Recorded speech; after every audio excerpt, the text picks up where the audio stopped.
Ya. Ini kalau disampaikan konsep ucapnya intinya. Ya. Kemudian saya bilang tuh, ibuku tunjukkannya tuh suara. Oke. Saya bilang ibu kayak suara, ya, pak suara. Ya. Oke. Saya bilang dua-dua kayak suara jari dulu ya. Kasih intinya jari ada 3. Lagi ya, berarti bulasi ya. Yo, semangat ya. Kita ulik kalau Bapak cukup. Transformatif dengan siklus belajar, antisipasi, aksi, refleksi menuju pembelajaran sepanjang hayat. Transformasi pembelajaran dengan paradigma baru menekankan pada penguatan kompetensi dan materi esensial atau bermakna. Bukan banyaknya materi atau konten yang didapatkan murid, melainkan konten materi yang esensial dalam pembelajaran yang dilaksanakan secara mendalam. Proses pembelajaran tersebut salah satunya dapat menggunakan siklus pembelajaran inquiry yang menekankan pada rasa ingin tahu sebagai dorongan belajar yang kuat pada murid. Pentingnya rasa ingin tahu murid perlu kita munculkan, kemudian digabungkan dengan obrolan atau percakapan yang menjadi bagian dari pembelajaran. Pertanyaan-pertanyaan terbuka seperti mengapa, apa, dan bagaimana merupakan cara guru untuk menstimulasi tujuan belajar murid, mengeksplorasi apa yang telah mereka ketahui sehingga menghasilkan dampak yang bermakna dalam penyelidikan-penyelidikan yang mereka lakukan. Lalu seperti apa siklus pembelajaran inquiry itu? Yang pertama, menyalakan rasa ingin tahu murid perlu dilakukan agar membuat imajinasi mereka berjalan dan bekerja dalam pikirannya. Yang kedua, mencari tahu, mengumpulkan data, fakta, dan bukti dari eksplorasi apa yang murid telah ketahui serta menemukan informasi baru dengan beragam keterampilan yang mereka miliki. Yang ketiga, memilah, mengorganisasi, menganalisa, menerjemahkan, dan mengomunikasikan apa yang murid pelajari dengan berfokus pada peningkatan keterampilan berpikir. Yang keempat, membuat koneksi, mencoba menghubungkan dengan topik lain yang terkait dengan konteks diri murid dan lingkungannya.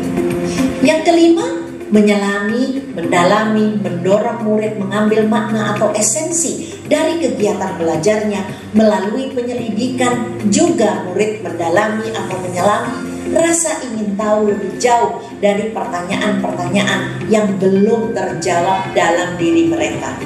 Yang keenam, aksi atau tindakan merefleksikan apa yang telah murid pelajari dan membuat aksi nyata dari pembelajaran bermakna yang didapatkannya. Aksi ini muncul karena inovasi internal dari dalam diri murid. Dan yang juga tidak kalah penting, transformasi pembelajaran murid berfokus pada pengembangan karakter berdasarkan nilai-nilai Pancasila untuk mewujudkan profil pelajar Pancasila melalui pembelajaran berbasis proyek.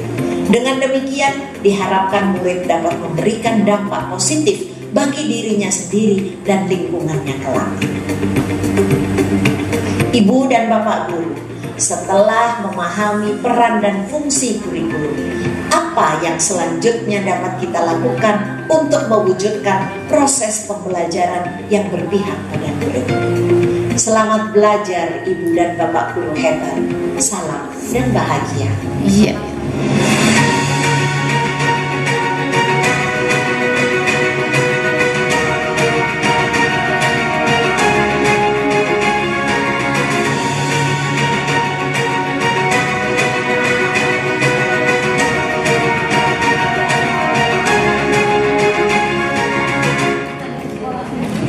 Baik, terima kasih.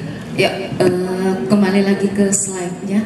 Baik Bapak Ibu, nah dari Ibu Khadijah, dosen UNJ ini, kita bisa memahami sangat-sangat ya, bahwasanya di dalam mengembangkan kurikulum kita harus benar-benar menelaah murid kita, seluruh warga sekolah, mau di mana, mau diarahkan kemana siswa-siswi kita ini. Nah, di dalam merancang kurikulum Bapak Ibu nanti di sekolah, ya, benar-benar tidak bisa untuk 1 atau 2 orang atau 3 orang untuk membahas. Benar-benar kita semuanya merancang. Untuk saat ini kita di dalam merancang kurikulum Bapak Ibu ya, setiap kita sebagai guru ya bersama dengan kepala sekolah di dalam merancang kurikulum kita memikirkan keterampilan khususnya, keterampilan apa yang akan kita akan bekali kepada anak kita.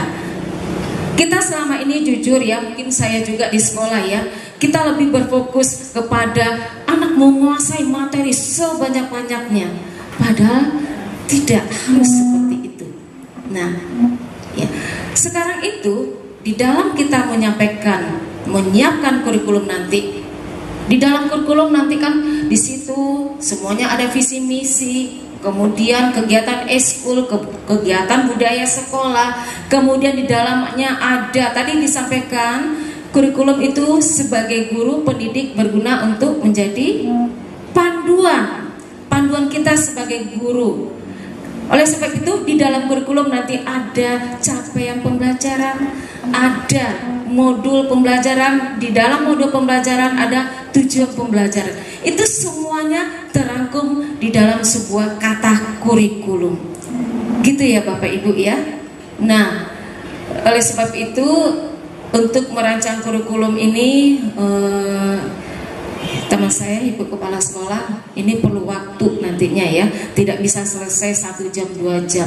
Mungkin nanti disediakan waktu untuk 1 hari atau 2 hari supaya hasil kurikulum ini benar-benar merupakan kajian bersama, gitu ya. Oke, nah tadi komponen dalam kurikulum ada tujuan, ada konten, ada metode dan evaluasi. Iya, ini nanti ada tercantum di dalam modul ajar nanti modul ajar sama Bu Ifrah nanti ya. Ya, kita lanjut ya. Oke, ini loncat aja Mas, struktur kurikulum. Nah, sekarang ini ya, apa kekhasan dari kurikulum Merdeka? Apa sih bedanya dengan kurikulum yang sebelumnya? Oke, lanjut. Nah, Bapak Ibu, ini mungkin Ibu Kepala Sekolahnya sudah mungkin pernah menyampaikan atau Bapak Ibu pernah mendengar, sudah membaca ya. Kurikulum untuk SD dibagi 3. Ada namanya fase A, kelas 1 dan 2. Fase B, kelas 3 dan kelas 4. Fase C, kelas 5 dan 6. Artinya kurikulum fase A itu diselesaikan selama 2 tahun untuk kelas 1 dan kelas 2. Ya, saya ada yang bertanya waktu itu dengan saya, Bu, kalau selama 2 tahun nggak boleh tinggal kelas dong?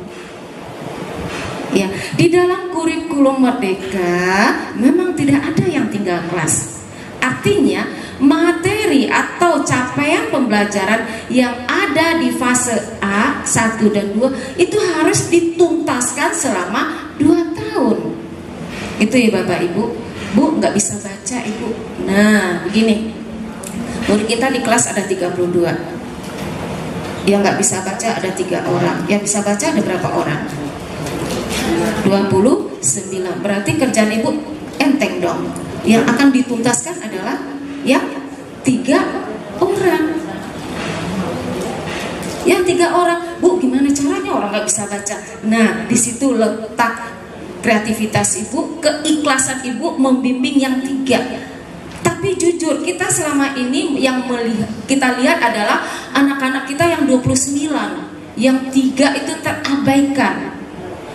Bu, kan ngajarnya waktunya habis. Ibu bisa kreativitas, janjian dengan orang tuanya, Bu, mau saya drill anak ibu untuk membaca saja. Terus enak dong naik kelas. Ya, kita sebagai guru nggak seperti itu juga, ya Bapak Ibu ya. Jadi kita pahami, murid kita 32, nggak mungkin yang nggak bisa baca itu separuh, paling 2 atau 3 atau 4. Nah, kita yang 4 inilah kita sebagai guru, tanggung jawab kita, amanah kita menuntas anak-anak kita yang belum tuntas untuk pelajaran sama dengan anak-anak yang lain. Gitu ya Bapak Ibu. Nah, saya di sekolah saya, guru saya juga mengalami seperti itu. Saya bilang, gunakan waktu 1 jam sebelum jam pembelajaran atau sesudah pembelajaran. Ibu tuntaskan untuk membaca anak-anak kita ini.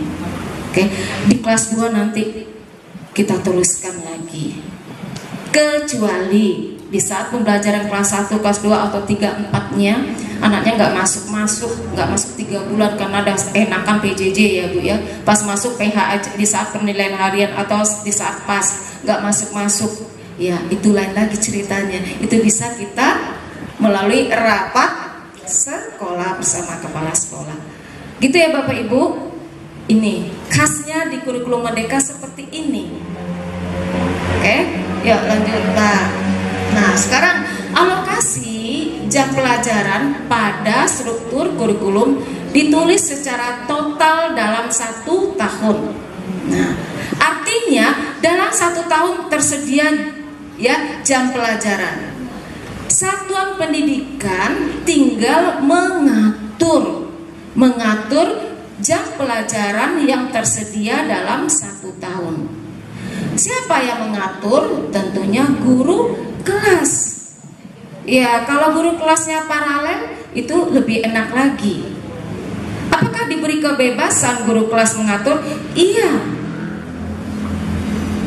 Oke, gitu ya Bapak Ibu. Ya, lanjut Bapak. Nah, ini contoh. Bukan contoh ya, ini alokasi waktu untuk pelajaran SD kelas 1. Kelas 1 itu fase apa tadi? Bapak Ibu, fase A. Oke, ya.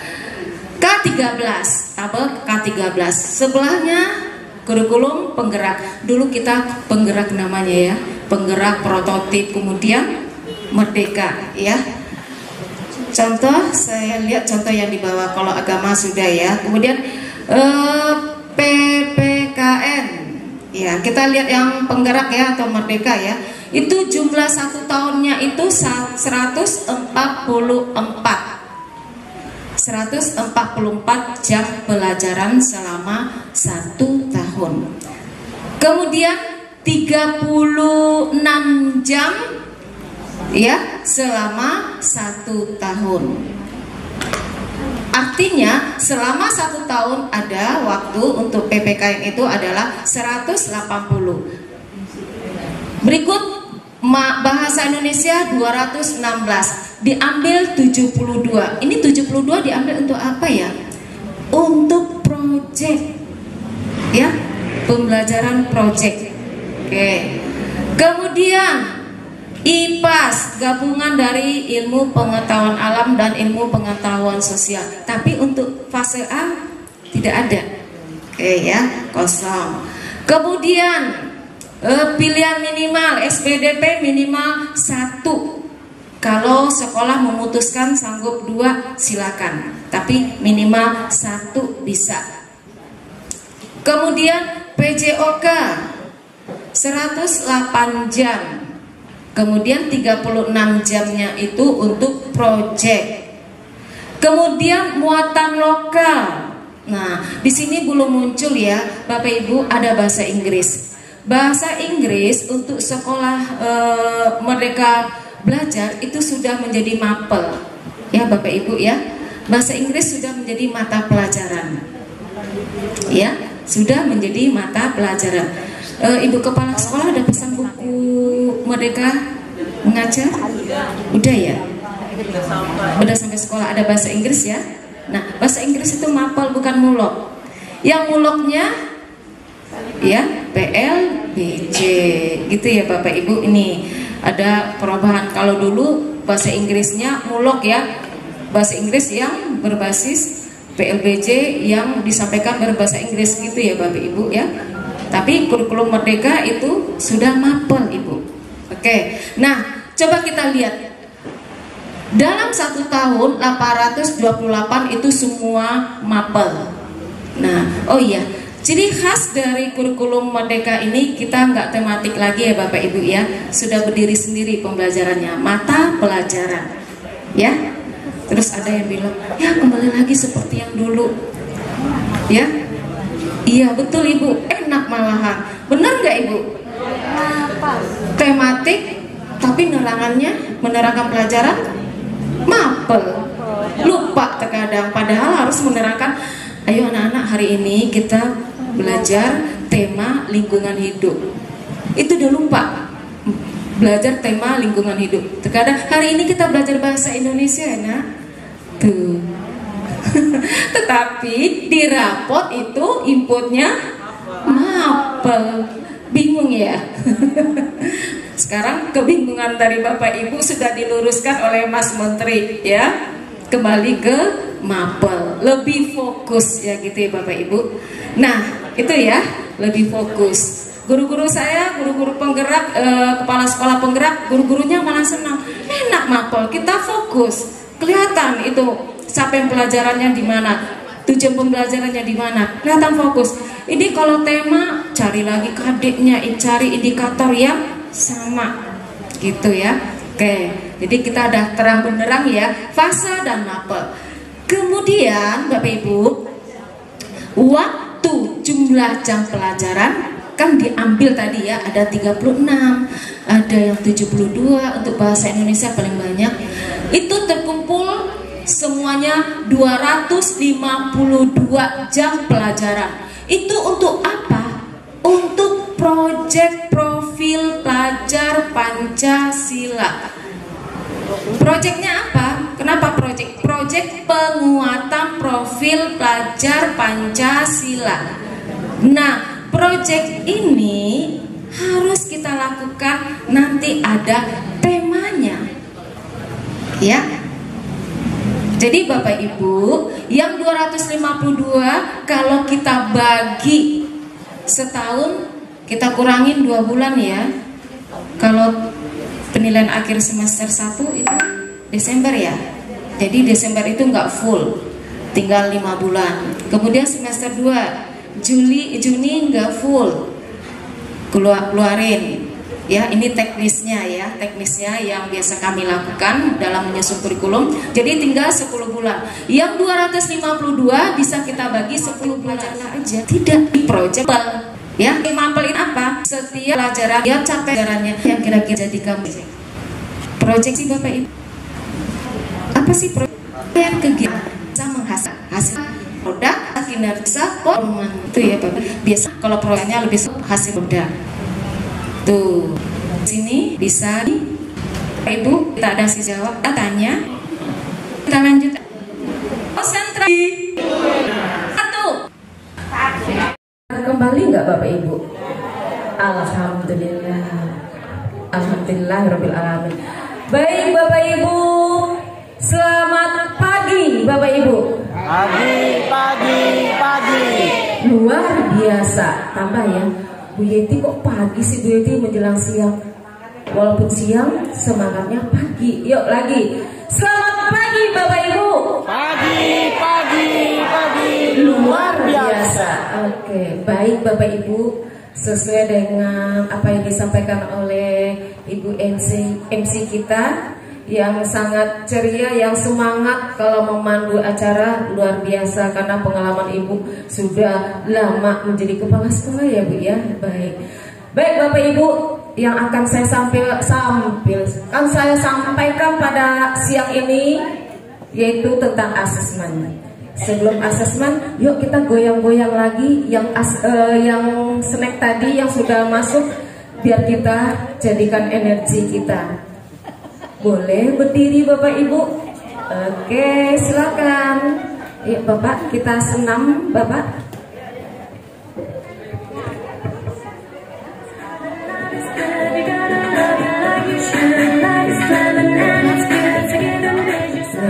Selamat siang siang semua. Ini sekarang breaking senam ini dokter-dokter puskesmas ya.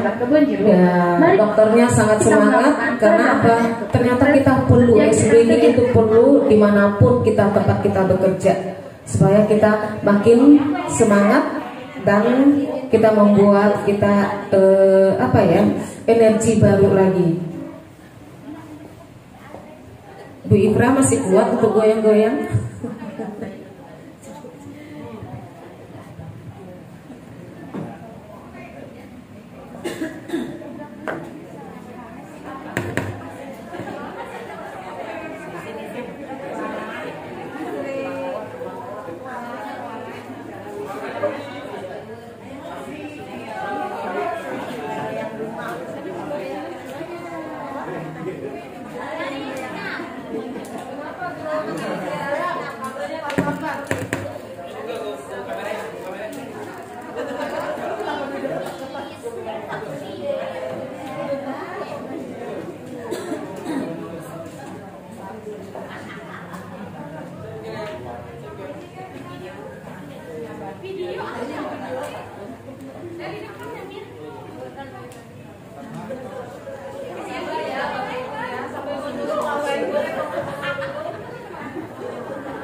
Dimulai. Bismillah, yuk siap kita mulai ya Bu.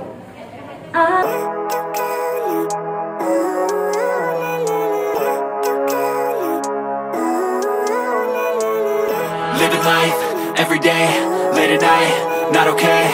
All I want, and I pray, all I need are some better days. Fuck me, I'm looking in the mirror, so foggy, but I've never seen clearer. I don't really think anyone can save me, and honestly I'm not really sure I want saving. I like to be my own worst enemy. There's no risk if you don't try at anything, so I'ma just keep buying everything. See you in the next life, hope to be a better me. I don't think that my head's on straight, gotta flip it and grip it and go and get an x-ray. What's wrong with me? I just feel weight pushing on my chest and it squeezes till I suffocate. Better change my mindset, meditate. It's pretty cool that I'm alive and have better days. I could walk, see, hear, I should celebrate. Think I could change my mind, maybe elevate. Living life, every day, late at night, not okay. All I want, and I pray, all I need are some better days.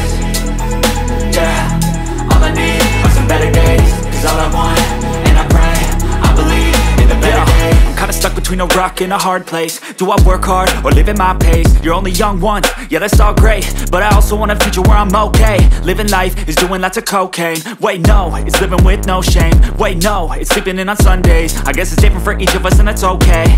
Well I just wanna be happy, how to get there? Glad that you asked me. I think it's different for everyone. Some of us need work, others need fun. Some of us need purpose to overcome. But try to do what you love when it's said and done. Cause there's so many differences in each of us. Trust your gut, it can show you what you want. Living life, every day, late at night, not okay. All I want, and I pray, all I need are some better days. Yeah, all I need are some better days. Cause all I want, and I pray, I believe in the better days. Living life, every day, late at night, not okay. All I want, and I pray, all I need are some better days. Yeah, all I need are some better days. Cause all I want, and I pray, I believe in the better days.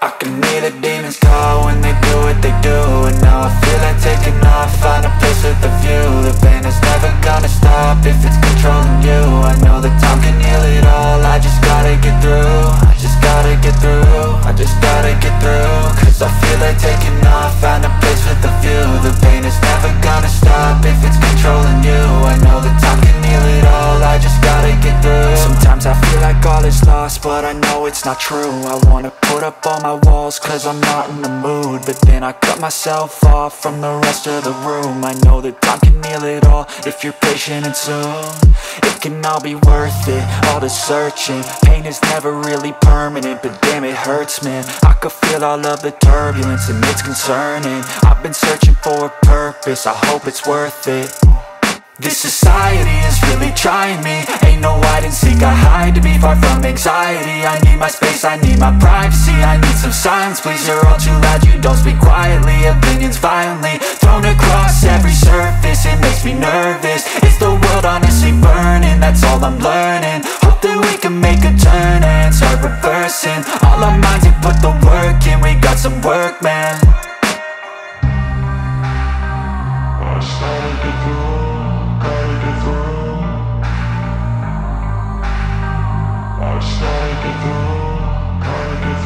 I can hear the demons call when they do what they do, and now I feel like taking off, find a place with a view. The pain is never gonna stop if it's controlling you. I know that time can heal it all.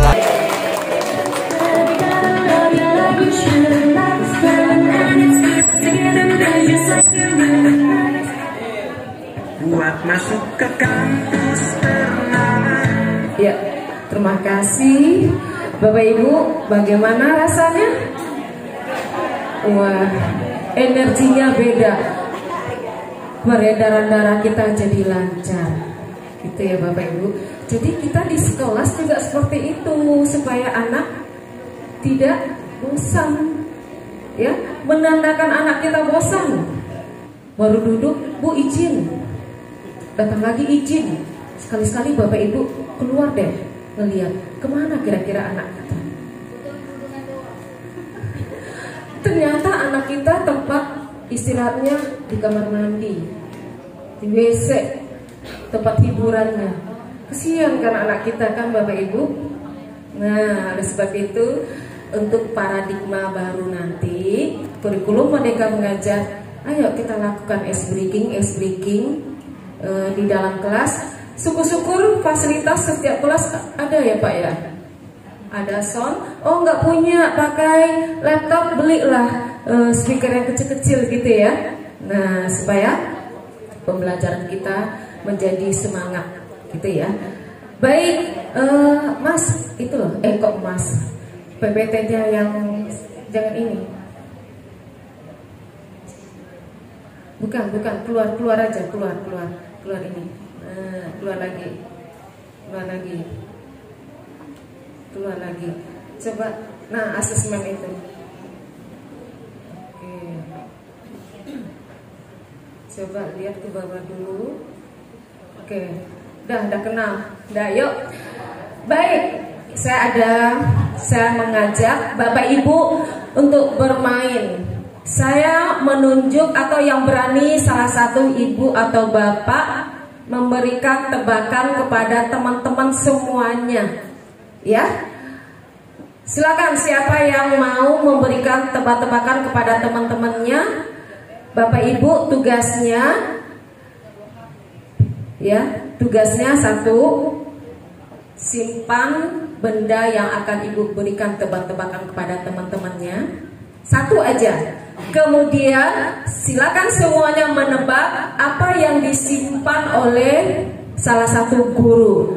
Kalau salah, guru atau salah satu dari Bapak Ibu ke depan nanti cukup geleng kepala. Ya, kalau betul tebakannya benar, jawabnya iya jempol. Artinya ini juga berupa ice breaking juga kepada anak-anak kita, supaya membuat fokus kepada kita semuanya. Baik, siapa yang mau? Salah satu Bapak Ibu. Berarti Bapak Ibu siapkan satu benda. Oh iya, keren Ibu PJOK kita. Wah, silakan Ibu, boleh Ibu di depan dampingin saya. Foto-foto Bu, foto Bapak. Dokumentasi ini. Boleh pakai suara Ibu. Ya, pakai ini. Sampaikan kepada teman-temannya kira-kira apa yang saya simpan di teman-teman. Saya memegang suatu benda. Coba tebak, benda apakah yang dipegang oleh saya? Barisan ini dulu. Sudah ada. Belum ke baju. Sini dulu Ibu, barisan ini dulu. Ada di tangan. Kalau salah geleng, iya. Ganti. Masih ada, kasih 2 kesempatan. Ibu, cluenya benda atau berupa benda yang sangat bermanfaat dalam lupa Bapak. geleng. Untuk barisan ini.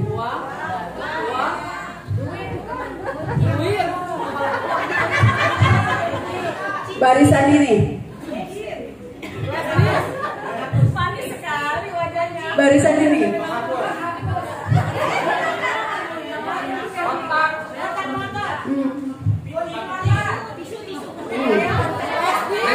Ya. Tepuk hebat. Bapak hebat. Saya hebat. Semua hebat. Hebat. Ngintip tadi waktu saya ngambil. Terima kasih Ibu. Berarti dengan cara permainan ini suasananya fokuskan ya Bapak Ibu ya. Fokus. Nah, seharusnya saya menyiapkan hadiah. Siapa yang bisa menebak kanji diberi hadiah, misalnya kunci motor gitu ya. Ambilnya di dealer, bayar cicilan sendiri gitu. Nah, Bapak Ibu guru kelas bisa diterjemahkan nanti, kasih permen atau kasih yang bermanfaat, misalnya pensil atau pulpen gitu ya Bapak Ibu ya. Sekali-sekali nggak apa-apa kita berkorban, TKD-nya kan banyak. TKD-nya ada 10 juta kan Ibu ya. Habis Bu buat cicilan. Baik. Ya, baik Ibu. Hari ini kita pastikan kembali kesepakatan kelas. Alhamdulillah, hari pertama dengan hari kedua tidak ada yang izin ya kepada narasumber, izin Bu tayangin telepon, gak ada. Berarti sepakat dengan kesepakatan kelas kita pada hari ini. Baik, lanjut Pak. Ya, saya mau tanya lagi. Bapak Ibu semuanya, coba posisikan wajah Bapak Ibu dengan nomor yang ada 1 sampai 8, supaya saya bisa melanjutkan atau berhenti saya. Kalau ada yang memilih nomor 6, ngapain sih ya kegiatan ini? Saya cukupkan nanti diteruskan oleh Kepala Sekolah Penggerak Kecamatan Pademangan. Kembangan, maaf ya Ibu ya. Ya, siapa yang mau memposisikan wajahnya atau perasaannya berdasarkan gambar ini? Siapa? Boleh barisan ini mewakili? Boleh. Siapa yang mau mewakili? Boleh. Udah biasa. Saya tunjuk langsung.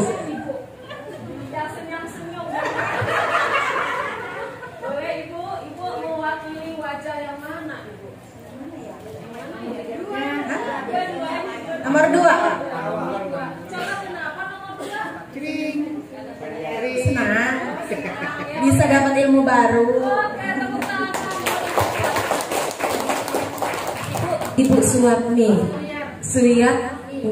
Ya, terima kasih Ibu sudah mempresentasikan wajah Ibu berdasarkan gambar. Boleh barisan ini? Bapak ini yang senyum ke saya. Boleh Pak pilih yang mana Pak?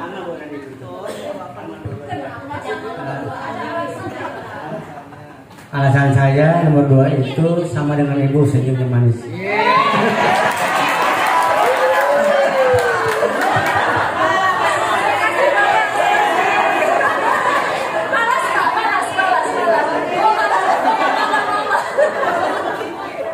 Masya Allah. Barisan ini siapa yang mau mewakili, mempresentasikan perasaan berdasarkan gambar yang di layar? Boleh.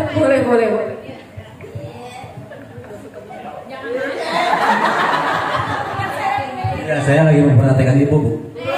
Maksudnya lagi menunggu materi Ibu.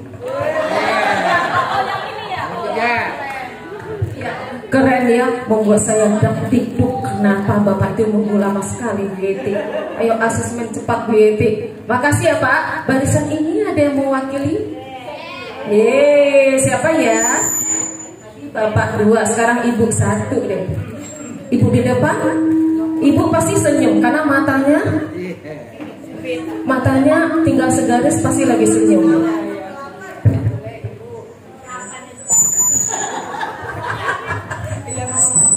Nomor 8 tahu alasannya. Lucu aja dengar alasan Bapak Ibu yang tadi. Abang itu Pak yang tadi yang pedus. Ayo kita beri tepuk keren ya. Tepuk keren. Saya dong semuanya saya. Tepuk keren. Saya keren, kamu keren, semua keren, keren. Iya, gitu ya Bapak Ibu. Seneng kan tadi?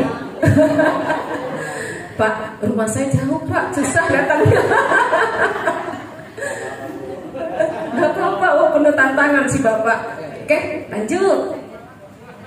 Asesmen. Ada yang seru di belakang. Saya samperin, takut ketinggalan saya samperin.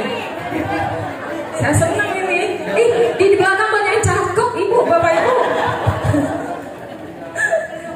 Pak, ada yang muda loh, ada yang muda. Ada yang berondong kayaknya nih. Benar ya? Tapi sayang anak saya sudah ada yang menikah semuanya Pak. Pak, kira-kira asesmen itu menurut Bapak apa ya? Penilaian. Oke. Betul ya Bapak Ibu ya. Ada lagi yang lain? Asesmen itu apa sih? Pemetaan. Oke, pemetaan apa Pak? Ya, kualitas yang akan kita nilai. Oke, mantap. Pemetaan kualitas yang akan kita nilai. Siapa yang akan dinilai Bapak? Siswa. Nilai sendiri juga bisa. Menilai diri kita sendiri. Kita sebagai pendidik. Gini ya, saya belakang Bapak, nggak boleh, saya mundur. Baik, ada lagi yang bisa mengartikan sesuai dengan. Menurut Bapak Ibu, asesmen itu apa ya? Oh iya, boleh Ibu MC yang cantik. Semangat. Saya itu sama yang di belakang tuh, kan saya yang belakang.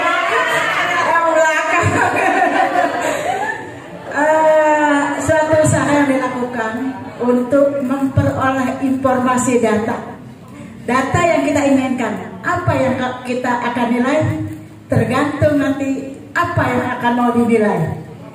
Melanjutkan rekan saya yang belakang. Terima kasih. Ya, baik.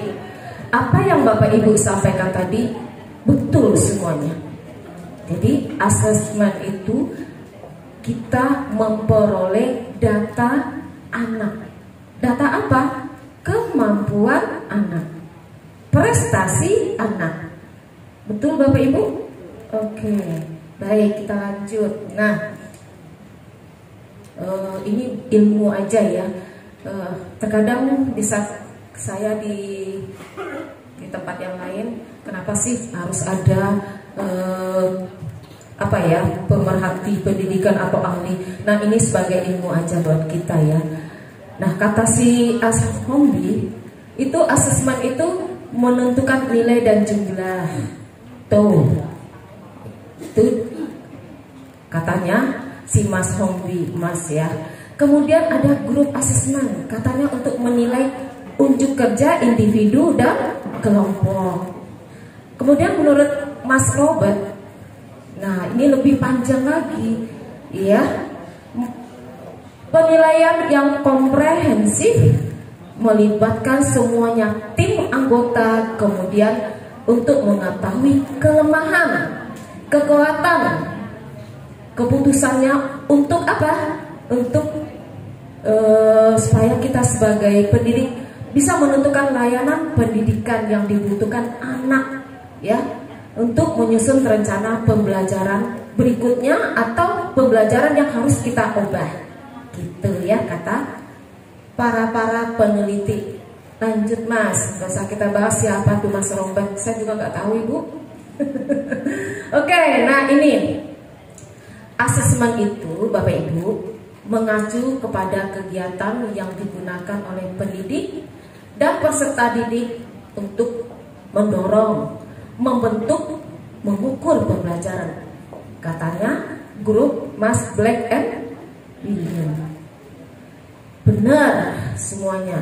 Ya, beliau yang melakukan penelitian, ya. Ya, oke, sekarang perbedaannya. Asesmen dengan evaluasi. Ya, coba kita baca Pak. Bapak serius ngelihat saya, ngelihat layar atau lihat saya, Pak? Ya, kadang-kadang mata saya agak kesana juga sedikit kayak itu. Saya ibu dari yang punya. Ya baik Bu, asesmen adalah proses pengumpulan informasi secara sistematis terhadap masing-masing komponen kegiatan dan pendidikan atau pembelajaran. Evaluasi adalah proses pemberian makna, arti dan nilai terhadap asesmen. Oke. Baik, sudah dibantu dibaca. Berarti asesmen itu semuanya ya proses kita, proses di dalam pembelajaran. Selama ini kita menilai atau mengasesmen anak kita senangnya di akhir. Anak mendapat nilai 100, anaknya pinter, anak mendapat 50, anaknya nggak bisa, sehingga yang data yang kita pakai itu saja. Nah, paradigma itu harus kita rubah karena di sini di asesmen ini pengumpulan informasi. Kalau kita berbicara mengumpulkan informasi, itu prosesnya dari mana Ibu? Dari awal kita pembelajaran sampai selesai materi pembelajaran. Gitu ya Bapak Ibu ya. Jadi kita ingat refleksi diri kita sendiri. Saya menilai anak itu buktinya apa? Hasil pekerjaan nilainya kurang, dapat 60. Si Ani bagus dapat 100. Oh Ani pinter. Oh kalau ini nggak pinter. Nah, oke, itu harus kita rubah paradigma itu. Ya, inilah yang terjadi. Ya, kita hanya mengevaluasi saja, kasih nilai. Kasih makna, arti dan nilai terhadap asesmen. Tetapi di sini nilai makna itu banyak sekali. Murid kita ada yang jago matematika, atau kebalikannya saja ya. Yang matematika kan jarang ya Ibu ya, paling dalam kelas 1-2. Ada murid kita matematikanya kurang, bahasa Indonesianya jago. Apakah bisa kita simpulkan anak kita itu nggak pinter? Tidak. Nah, oleh sebab itu di dalam pembelajaran nih nyambung ya. Ini materi ini ada saling keterkaitan semuanya. Di saat kita memberikan pembelajaran materi ajar dari CP ke TP ke ATP ke modul ada langkah-langkah pembelajaran. Di kegiatan intilah, di situ peran Bapak Ibu bisa menggali anak, memberikan materi ajar dan disesuaikan dengan cara belajar anak. Ya, ada yang guru saya, Bu, saya mau menerangkan pelajaran tentang proses daur air, siklus air. Ada anak saya yang nggak bisa baca, tapi melalui gambar bisa. Ada ya anak kelas 4 yang gak lancar membaca? Ada ya Bu ya? Gak apa-apa, gak usah malu Ibu, gak apa-apa Ibu. Apakah anak itu kita kategorikan anak yang tidak mampu? Jangan salah. Di saat anak kita nih panggil siapa ya? Kalau dipanggil nama takutnya saya ada nama anak Ibu atau cucu Ibu. Kita ganti aja namanya ya. si Cinta gitu ya. Seingat istri Ridwan Kamil manggil istrinya Cinta. Ya, manggil istrinya Cinta. Kalau bapak ibu manggilnya apa? Sayang. Apalagi Umbet. Ada lagi yang manggil istrinya di HP-nya Cerewet judulnya. Ada bawel gitu. Jangan ibu, jangan bapak kasih nama yang sayang. Masa kita kalah dengan Pak Ridwan? Cinta. Manggil istrinya Cinta. Aduh, itu bapak kalau manggil istri Cinta, awalnya masaknya cuma tahu sama sayur asem, dilebihin, dikasih dendeng pak. Padahal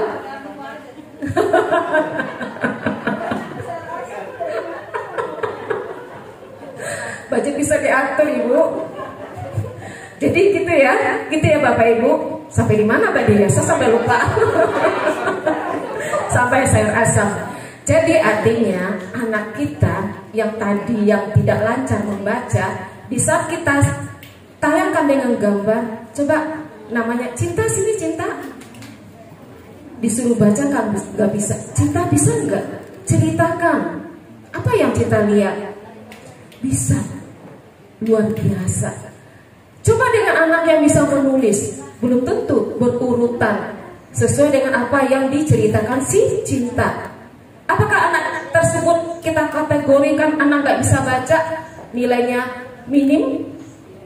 Tidak. Oke, gitu ya bapak ibu. Ribet dong. Nanti asesmen penilaiannya seperti apa? Oke, kurikulum merdeka kan nggak ada anak yang tinggal kelas. Di sistem e-rapotnya, di saat kita masukin angka-angka dan ada deskripsinya, nggak ada nilainya tinggal kelas 1. Nggak ada, tetap naik. Waduh, kalau mau meninggalkan diedit. Kata guru saya kemarin, bisa bu diedit. Tapi dengan catatan anak yang tinggal kelas itu benar-benar bukan kategori anak dia rajin datang setiap hari, ya. Tapi tinggal kelas. Berarti itu tanggung jawab bapak ibu. Kan saya udah bilang kemarin murid 32, anak nggak bisa baca 3. Tanggung jawab ibu udah ringan, tinggal 3. Yang 29 ibu kasih dengan materi yang lebih tinggi. Ya Ibu Yeti bisa ngomong, coba ngajar untuk anak yang dari dasar.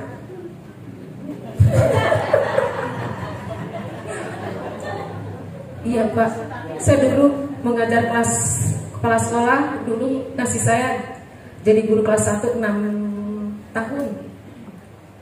Tiba-tiba 6 tahun, tahun ke-7 kelas 6. Guru-guru yang lain melihatnya, mendengarnya shock. Saya aja gak shock. Apa kata guru-guru yang lain? Emang bisa dia di kelas 1 tiba-tiba kelas 6. Artinya kepala sekolah, mana kepala sekolah di sini? Nah, kepala sekolah sama dengan kita guru. Oh, ini anaknya punya prospek, ini anaknya mampu. Ya Pak ya? Oh iya. Iya. Tetapi katanya kalau kelas 6 itu dulu itu kan zamannya ujian nasional, orang takut karena dipertanggungjawabkan. Kalau nggak lulus, nggak masuk SMP negeri, guru kelas 6 salah, ganti. Nah itu yang membuat guru dulu tidak mau ditempatkan di kelas 6, takut tidak banyak yang lulus di SMP negeri gitu. Artinya seorang pemimpin atau seorang guru dia tahu dengan prospek anak dan prospek guru. Gak usah takut ya Pak ya, tiba-tiba kelas 1 loncat kelas 6. Kalau sekarang aman ya. Orang masuk SMP-nya pakai usia, pakai zonasi.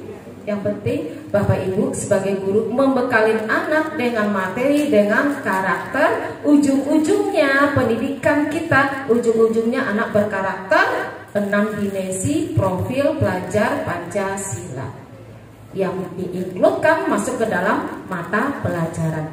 Oke lanjut Pak. Nah ini secara umum memiliki 3 misi. Assessment of learning, mencapai capaian pembelajaran. Ya kalau off itu targetnya CP. Kemudian for, perbaikan pembelajaran, remedial, pengayaan. Kemudian di dalam proses pembelajaran, ada sarana pembelajarannya. Gitu Bapak Ibu, lanjut. Nah, di dalam bentuk asesmen kita selama ini, saya mau tanya Bapak Ibu, digunakan nggak? 1, 2, 3, 4, 5 digunakan nggak Bapak Ibu? Atau Bapak Ibu hobi? Saya bilang hobi. Hobinya yang mana? Jujur, yang satu.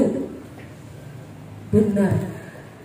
Kalau kita satu hobi kita belum mengorek, melihat kemampuan anak.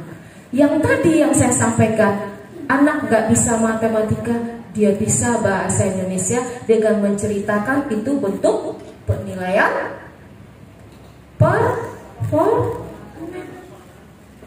performan itu kan unjuk diri. Kita nggak tahu, ya. Unit saya dulu waktu SD bacanya susah, lancarnya di kelas 5, kelas 6, kemudian di sekolahnya di SMK.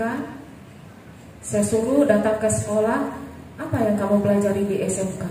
Bisa dia menceritakan bagaimana merangkai listrik, bagaimana menyambung-nyambung saklar. Itu keterampilan, ya.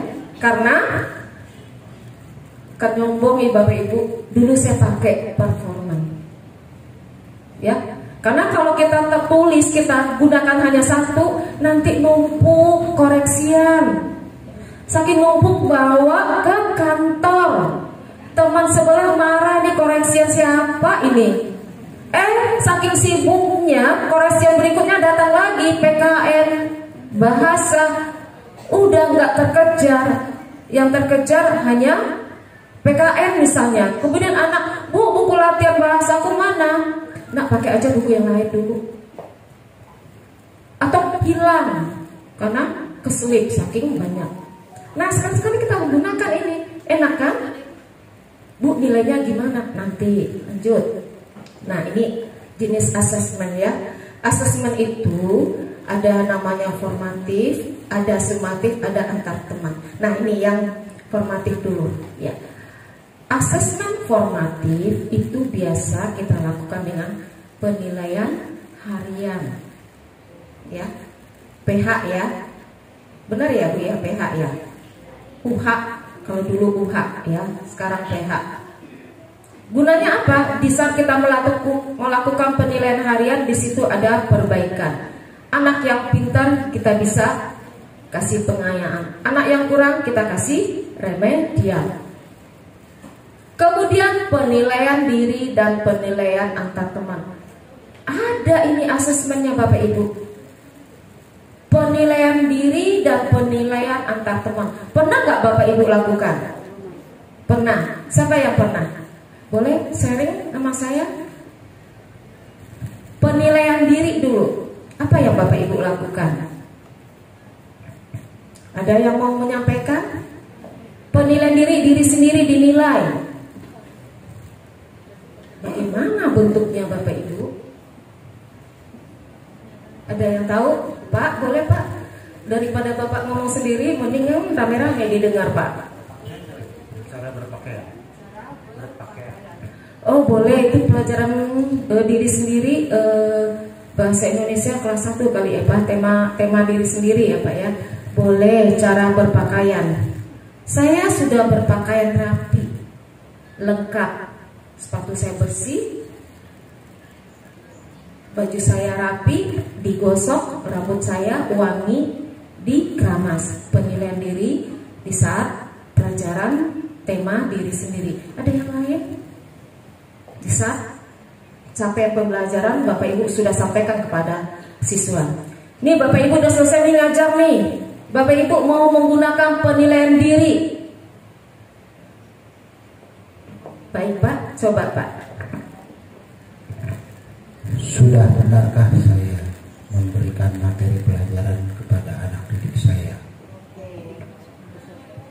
Berarti itu penilaian diri Bapak sebagai guru ya. Boleh nanya diri sendiri ya Pak ya, refleksi ya Pak ya. Ya boleh.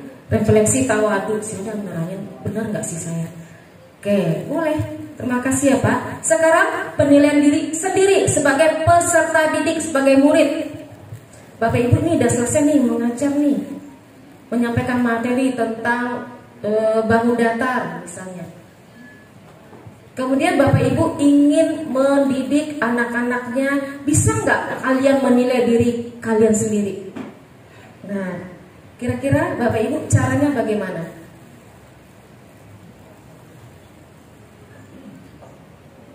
Ini Bapak Ibu nerangin pelajaran nih, pelajaran matematika tentang bangun datar. Bapak Ibu selesai menerangkan bangun datar.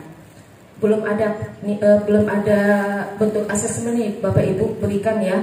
Coba anak-anak kalian bisa nggak menilai diri kalian sendiri? Caranya bagaimana? Caranya Bapak Ibu bisa bertanya langsung, bisa menyiapkan kertas atau rubrik. Nah, rubriknya apa? Tentu kalau rubrik tentu ada indikatornya. Misalnya 1, saya sudah paham tentang bangun datar. Saya bisa saya bisa menggambar bangun datar. Yang ketiga, saya belum mengerti bangun datar. Nah, anaknya ngapain di rubrik tersebut? Checklist. Bapak Ibu, Bu repot Bu, berarti kan dibagiin kan? Tentu Bapak Ibu gak usah pakai kertas lebar. Bapak Ibu menyiapkan kertas, ya kira-kira kertas kecil dipotong, ayo dibagikan. Artinya Bapak Ibu, kita mengajar memang harus mempersiapkan sendiri sebelum hari mengajar. Nah, nanti Bapak Ibu kepala sekolah nanti bisa menyampaikan ke guru-gurunya, ya Pak ya. Selesai Bapak Ibu mengajar, siapkan materi minimal 1 minggu ke depan. Jangan sampai kita mengajar bawa tas tidak punya persiapan. Persiapannya ada di sini semuanya, udah hafal. Jangan sampai Bapak Ibu. Kita benar-benar siapkan materinya, siapkan bahan hajarnya, siapkan apa lagi? Medianya, siapkan perangkat asesmen yang mau kita gunakan.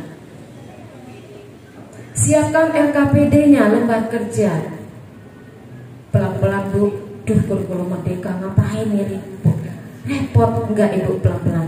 Kalau Bapak Ibu merasa repot dengan kertas, Bapak Ibu bisa bertanya langsung. Dengan ditayangkan, siapa yang memilih yang urutan 1? Ayo belajar, gak usah malu, gak usah takut, gak usah minder nak. Nanti Ibu akan bantu nunjuk. Itu gunanya Bapak Ibu apa? Bisa Bapak Ibu refleksikan diri, oh tadi saya mengajar belum sempurna. Bisa nggak? Saya konfirmasikan kembali apa yang saya ajarkan tadi. Bisa. Gitu ya. Berarti Bapak Ibu harus menyiapkan rubrik. Kemudian penilaian antar teman. Ada lagi. Penilaian antar teman itu seperti apa? Di saat Bapak Ibu memilih bentuk asesmen performance. Salah satu siswa Bapak Ibu suruh ke depan berpidato atau bercerita atau mendongeng. Kasih tahu ke teman-teman yang lain, ke siswa yang lain. Nah, kalian perhatikan si Cinta bercerita di depan. Nanti kalian bisa menilai si Cinta bagaimana dia mendongeng. Artinya Bapak Ibu nggak perlu lagi diam. Ini mau. Setiap anak punya tugas menilai temannya. Caranya bagaimana? Pakai rubrik lagi. Kalau Bapak Ibu repot dengan membuat rubrik berbentuk potongan kertas, Bapak Ibu siapkan saja dengan slide-nya. Pakai infokus atau dengan bertanya. Apa rubrik yang pertama? Citra menjelaskan sangat apa? Citra mendongeng sangat jelas. Citra mendongeng sangat lengkap. Citra mendongeng tidak jelas. bisa begitu, kurang menarik, nggak apa-apa. Nah, ini kita coba kita lakukan. Berarti Bapak Ibu sudah mendidik anak-anak Bapak Ibu bisa bernalar kritis, melihat temannya tetapi ada alasannya. Misalnya, Ibu misalnya, Citra tadi mendongeng kurang jelas. Di mananya kurang jelas, Ibu? Ibu menjelaskan. Berarti Ibu udah tahu yang sempurna mendongeng itu seperti itu. Ya, kita nggak capek lagi untuk menerangkan. Tinggal nanti di akhir pembelajaran kita mengkonfirmasi. Kemudian portofolio. Performan paham Ibu? Paham ya? Kalau yang satu itu udah biasa. Saya mau ngajak Bapak Ibu yang di bawah. Portofolio. Bapak Ibu sudah melakukan di kurikulum 2013 dulu ngetren portofolio semuanya sampai ulangan harian masuk. Ya kan? LKPD-nya masuk. Nah, tetapi portofolio ini bukan itu Bapak Ibu, bukan nilai ulangan hariannya dimasukkan ke dalam portofolio. Tetapi nih bergabung lagi nih. Di saat Bapak Ibu mengajar mapel di struktur kurikulum kan ada project. Ada project mapel, ada project penguatan berdasarkan tema ya Bu.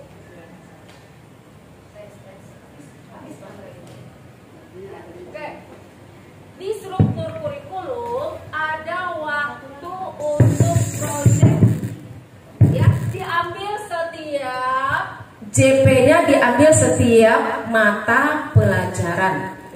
Nah, setiap mata pelajaran kan diambil, ada yang 20% dari jumlah JP, ada yang 30%. Jadilah ada yang PKN misalnya 72 jam. Ya, PKN 72 jam untuk proyek. Bahasa Indonesia 60 jam. IPA sekian, matematika sekian, sehingga untuk 1 tahun itu ada 252 proyek. Gitu ya. Nah, yang 252 proyek itu bisa kita hitung kembali berapa proyek untuk mapel, berapa proyek untuk penguatan profil pelajar Pancasila yang akan kita pilih 2 tema setiap, minimal 2 tema setiap tahun. Ya, tadi saya tertarik Ibu ya yang bertanya ya tadi ya. Ya. Nah, di proyek penguatan profil pelajar Pancasila beda dengan proyek mapel. Kalau proyek mapel dilihat dulu, dianalisis dulu capaian pembelajaran. Capaian pembelajaran mana yang bisa kita jadikan proyek? Proyeknya include di dalam kita menyampaikan pelajaran tersebut. Ya. Kalau proyek penguatan profil pelajar Pancasila, kita dasarnya adalah tema. Contoh, salah satu temanya adalah kearifan lokal. Kearifan lokal apa? Kita berada di Betawi. Betawi itu kearifan lokalnya apa aja? Ada makanan, ada budaya, ada permainan, ada rumah adat, ada pakaian. Mana yang kira-kira mau kita usung subtemanya ini? Yang kira-kira mampu anak kita melakukan. Nah, ya, itu proyek besar. Proyek besar berdasarkan tema tadi tentunya harus ada langkah-langkah mencapai proyek besar. Nah, langkah-langkahnya ini kita ambil dari waktu yang 252 proyek per tahun. Yang paling mudah yang biasa saya lakukan 252 tahun saya bagi 2. Untuk semester 1, semester 2. Semester 1 kita berdasarkan tema kearifan lokal. Nah, kira-kira kalau kita mengangkat tentang permainan Betawi kan banyak. Mau diangkat berapa permainan Betawi? Macam-macam ya, ada enggrang, apa lagi? Apa? Dangdang 11 batu, 16 batu, macam-macam. Nah, galasin. Nah, Kira-kira mana permainan yang bisa dilakukan dan bisa dibuat dan bisa dilakukan? Nah, contoh saya mau ngambil enggrang. Enggrang itu kan ada bahannya. Nah, dari membuat permainan enggrang ini perlu waktu gak Bapak Ibu? Sampai dia bisa memainkan. Apa waktunya? Harus kita cari bacaannya dulu. Suruh anak membaca permainan enggrang, asal usulnya. Kasih pertanyaan, itu udah habis 2 jam atau 3 jam. Baru sampai di situ. Proyek kecilnya lagi, minggu berikutnya kita bagi kelompok anak-anak bahan apa saja untuk membuat permainan enggrang. Ya, itu pun udah memakan waktu. Berikutnya membuat permainan enggrang bersama kelompok, ajak orang tua murid kolaborasi. Gak selesai di sekolah, Bapak Ibu bisa orang tua murid melanjutkan di rumah bersama kelompoknya. Itu udah berapa waktunya? Itu baru 1 permainan. Kalau Bapak Ibu mau 3 permainan, silakan. Perlu lagi waktu. Jadi proyek besar profil pelajar Pancasila ini, untuk mencapai proyek besar itu ada langkah-langkahnya. Langkah-langkah ini kita ambil dari totalitas proyek per tahun yang tadi, yang 252 yang kita bagi 2 semester. Oh, ternyata kearifan lokal tema ini kita bisa selesai kira-kira 3 bulan. Masih sisa waktunya. Waktu ini bisa kita tambahkan ke masing-masing mapel. Sisa waktu misalnya 30 jam. Masukin ke mapel-mapel. Jadi langkah awalnya itu Bapak Ibu ya, susun dulu jadwal pelajarannya. Kemudian hitung alokasi waktunya. Ya, baru kita tentukan berapa lama kita menggunakan waktu untuk proyek. Sampai di sini paham Bapak Ibu? Bingung? Karena belum melakukan. Nanti sama-sama tim melakukan. Karena untuk menghitung itu nggak bisa sendiri ya, bersama dengan teman-teman dan tim kurikulum. Oke? Nah, penilaian antar teman udah. Itu Bapak Ibu coba lakukan. Pasti suasana di kelas hidup. Ya. Kemudian baru asesmen setelah pembelajaran sumatif, hasil belajar ini sumatif. Sumatif itu apa itu Bapak Ibu? PAS dan PAT. Sumatif itu PAS dan PAT. Oke, lanjut Bapak. Nah, ini katanya fakta kondisi saat ini. Ya, konsep asesmen lebih dikenal sebagai penilaian capaian belajar. Padahal fungsi asesmen tidak hanya itu. Asesmen juga dapat digunakan untuk meningkatkan kompetensi peserta didik. Betul Bapak Ibu. Di saat capaian pembelajaran ada kompetensi-kompetensi. Di saat kita melakukan asesmen, bila belum mencapai tuntas capaian pembelajarannya, tentunya kita harus mengulang remedial dan memberikan pengayaan bila sudah mencapai capaian pembelajaran. Dah? Oke, kemudian katanya sumatif, penilaian sumatif, kita hanya berfokus menilai belajar anak dari sumatif, hasil belajar. Ya, padahal yang paling penting itu di dalam asesmen itu kita harus menilai, melihat di dalam proses pembelajaran. Di proses pembelajaran inilah yang harus kita pertajam penilaian terhadap anak-anak. Oke, lanjut Bapak. Nah, Bapak Ibu sebelum melakukan asesmen tentu Bapak Ibu sudah menentukan tujuan ya. Tujuan sesuai dengan capaian pembelajaran yang sudah Bapak Ibu buat dan tertera di dalam modul. Ya. Kemudian memantau kemajuan, assessment for learning. Ya, di dalam proses pembelajaran kemudian memberikan perbaikan dan pengayaan. Nah, bagi siswa di dalam asesmen akan kita libatkan siswa ada kegiatan tanggung jawab, mendorong dan tumbuhnya pemikiran peta kognitif. Peta kognitif itu apa ya Bapak Ibu? Siapa yang tahu? Meta kognitif. Siapa yang tahu? Boleh lihat di Google. Meta kognitif itu udah biasa ya.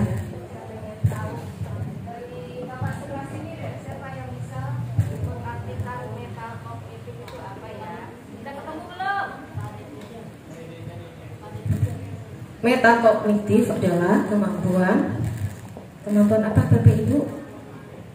Ada yang udah ketemu? Oh, sinyalnya lemah ya Bapak Ibu ya. Oke, wah Bapak keren. Pakai paketnya paket yang 500. Metakognitif adalah kemampuan untuk mengontrol ranah atau aspek kognitif. Untuk mengontrol anak di dalam aspek kognitif. Kognitif pengetahuan ya. Ada lagi istilah yang lain? Ada? Oke, terima kasih ya Pak. Nih kita dengarkan Ibu. Berdasarkan sumber yang saya cari, metakognitif adalah sarana untuk berpikir lebih dalam pada tingkat abstraksi yang lebih tinggi. Seperti itu Bu. Oke, metakognitif ini mengarah kepada pengetahuan anak berpikir bernalar kritis tingkat tinggi. Itu yang diharapkan. Terima kasih buat Bapak, buat Ibu. Tepuk tangan dong yang sinyalnya kuat. Oke, sampai di sini paham Ibu? Ada yang ingin bertanya? Kayaknya nggak ada deh, sebentar lagi jam 12. Lanjut. Nah ini Bapak Ibu, asesmen itu ada 3, diagnostik, kognitif, dan non-kognitif. Begini, Bapak Ibu, diagnostik ini adalah Bapak Ibu harus cari latar belakang anak. Mulai dari identitas anak, cara belajar anak, dan semuanya yang tentang anak. Selama ini Bapak Ibu mengetahui tentang anak hanya berdasarkan form daftar kelas ya. Form daftar kelas, absen. Kemudian Bapak Ibu hanya berdasarkan di saat PPDB pertama ada instrumen yang harus diisi, atau di buku induk data-data anak.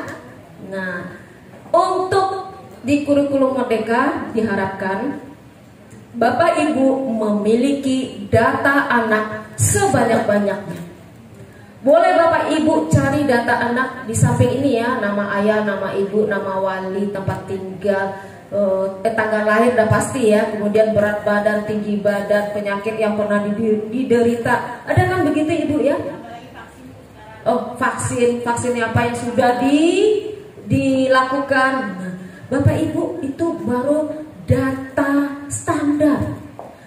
Carilah data kepada anak. Mulai 1, cara belajar di rumah dengan siapa? Ya, boleh Bapak Ibu punya buku selain buku pelajaran, cari data itu. Kemudian punya HP sendiri tidak? Kemudian apa kesukaan anak tersebut? Bagaimana dia di rumah membantu orang tua, apa saja yang dia lakukan? Gunanya apa Bapak Ibu? Supaya Bapak Ibu mengenali anak kita itu. Sama dengan Bapak Ibu memilih pasangan atau melihat pasangan anak kita. Siapa sih orang tuanya? Dari mana sih? Oh, bobot bibit bebet ya. Itu gunanya apa? Kita benar-benar mendalami siapa anak murid kita. Sehingga di saat kita memberikan pembelajaran, ada anak kita dia diam, tapi matanya nanar. Nanar itu dia melihat kita tapi nembus di dinding belakang kita. Bapak Ibu, kalau dalam mengajar jangan teruskan belajar Bapak Ibu. Ada anak kita di belakang diem, keluar air matanya keluar, tapi dia nggak berisik. Di situ kejelian Bapak Ibu dalam memberikan pembelajaran atau Bapak Ibu duduk atau berdiri di depan kelas. Sebelum Bapak Ibu tuntaskan siswa kita, fokus dengan kita tuntaskan yang temuan anak kita tadi. Boleh kita sampaikan. Maaf ya Pak, saya sentuh boleh ya Pak ya. Bapak seperti anak saya, karena anak saya sudah menikah, saya sudah punya cucu. Nih, nangis. Saya mau nerangin pelajaran matematika aku susah, nangis. Nangis Pak, coba Pak.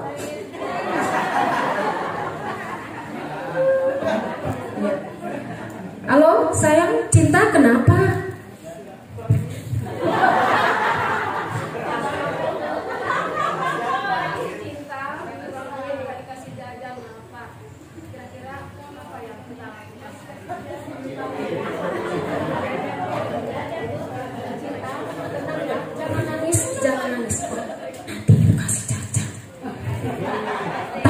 Ya, setelah kamu belajar nanti istirahat buka si cacat, oke? Usap matamu nak, usap. Bu, itu harus kita lakukan. Paradigma mengajar itu kita nggak usah terlalu terfokus. Anak saya harus bisa matematika, harus bisa. Padahal situasi anak, karakter anak belum kita sentuh. Anak kita yang nangis, anak yang kita murung. Ada anak kita begini, ada anak kita melihat kita tapi nembus ke dinding. Coba cari tahu. Nak, matanya bagus sekali, lihat ibu. Halo. Coba boleh bisikin ke ibu. Kamu baik-baik aja? Baik ibu. Ayo matanya lihat ibu. Ayo kedipin matanya. Oke, sudah? Oh ya udah, ibu udah lihat matamu indah sekali. Baru mulai pelajaran. Gitu ya. Artinya apa? Jangan salah Bapak Ibu, di saat kita mengajarkan baru sedikit, Bu saya udah ngerti. Karena apa? Anak didik kita rangkul, kita sentuh. Gitu ya Bapak Ibu ya. Paradigma mengajar nggak seperti dulu lagi. Ingat dulu, zaman dulu anak kita hafal kali-kali, kalau nggak hafal kali-kali kita suruh berdiri, ditabok tangan kita pakai penggaris. Aku lagi. Enggak. Bu, nggak pintar dong anak kita. Pintar. Anak-anak sekarang dia ada yang sekolahnya biasa-biasa aja, sekarang jadi kaya raya. Kira-kira profesinya apa itu? Pengusaha. Selain itu? Hah? Jadi YouTuber. Kreatif tuh anak kita. Jadi YouTuber, padahal tuh anak itu sekolahnya aja nggak selesai. Atta Halilintar itu tamat SMA, tapi kaya raya. Nah, yang seperti ini tanggung jawab persiapan kita. Kita sebagai pendidik, kita bisa mengolah anak kita, bisa memotivasi anak kita. Bahwasanya kita sebagai guru di zaman digitalisasi. Ya, jangan salah Bapak Ibu. Ibu targetnya saya harus bisa anak-anak mengerti matematika 100 semuanya. Tentang ilmu pengetahuan yang beredar, anak kita duluan daripada kita. Kita sampai di rumah ngeliat Google capek tidur, anak kita udah tahu informasi sekarang. Apa yang terjadi sekarang? Balap formula yang di Ancol, pemenangnya udah tahu. Saya nggak tahu. Nah, oleh sebab itu Bapak Ibu, bolehlah nanti di saat proyek yang masuk ke mapel, saya nyebrang sedikit, boleh nggak Ibu? Saya akan mengajarkan anak saya tentang digitalisasi, membuat komik secara aplikasi, misalnya Canva. Ada yang tahu aplikasi Canva? Ya seperti PowerPoint tapi lebih banyak variasi. Bu, saya nggak bisa ngajar. Ayo guide operator sekolah pintar. Ajarin yuk anak kelas 5. Sekali-sekali boleh nggak bawa HP kelas 5 atau kelas 4? Izin dulu sama orang tuanya. Kemudian anak datang, kumpulinnya HP dulu. Di saat belajar baru ibu kasihkan. Setelah itu kumpulin lagi. Izin sama orang tua, anaknya pulang sudah saya berikan HP-nya lagi. Tolong dicek di rumah, sudah kembali belum HP-nya? Gitu, tanggung jawab. Oke, jadi tes diagnostik lakukan. Saya nanti ada terakhir ya. Ada guru satu anak, dia buat data berbentuk lingkaran, dia sampai detil mengetahui siapa itu anak. Caranya bagaimana? Dia pakai angket, dia siapkan. Bisa aja minggu ini saya ngasih pertanyaan, dia isi, nanti saya buatkan, saya kumpulkan informasi tentang anak. Itu ya Bapak Ibu. Nah, asesmen berikutnya kognitif. Nah, itu kompetensi.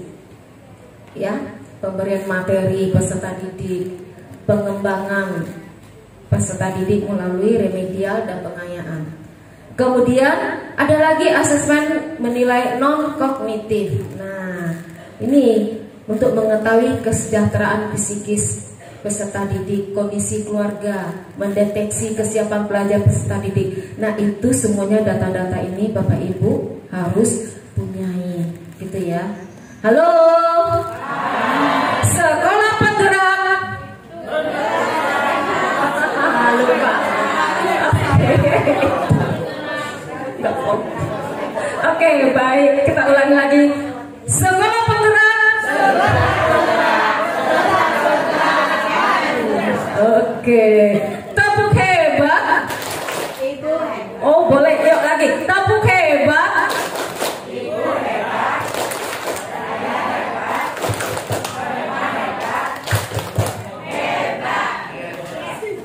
Oke, biar konsentrasi lagi. Konsentrasi. Lagi.